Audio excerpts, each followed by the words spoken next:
Mga kapuso, tradisyonal nga pagluto kag mga organic na produkto sa mga manguma sa Negros Occidental na kilala sa iba nga pungsod. Maayo matino kag sustainable nga food system ginaduso sa isa ka grupo. Ining balita nga aton gintutukan.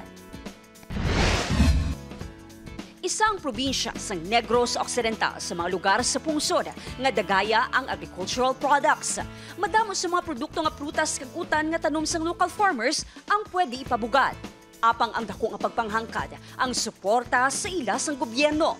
Ini ang nagtulot sa isa ka advocate nga iduso ang organic farming agud matagaan sa alagyan ng mga local farmers nga mapakilala kag babaligya ang ilang mga produkto. We actually started the organic movement back in 2005.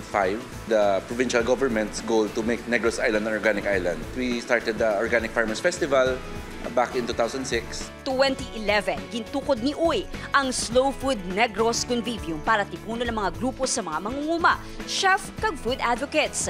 Ginduso sa grupo ang mas manami, matino kag sustainable nga food system sa probinsya. Slow food is not just slow cooking. No? Kaya nga abis ang iba na slow cooking, but it's not. No? It's actually a movement.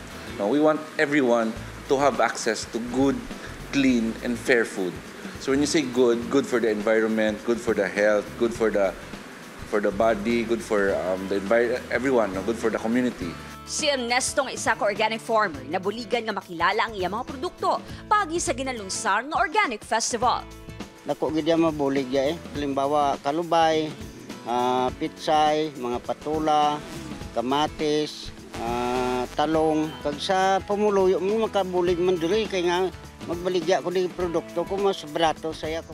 Sang damlag lang, isang Bacolod City sa mga lugar sa Asia nga ginagda para sa selebrasyon sang Terra Madre nga isa ka global network sang slow food sa Italy nga ginumpisahan pa sang 1986.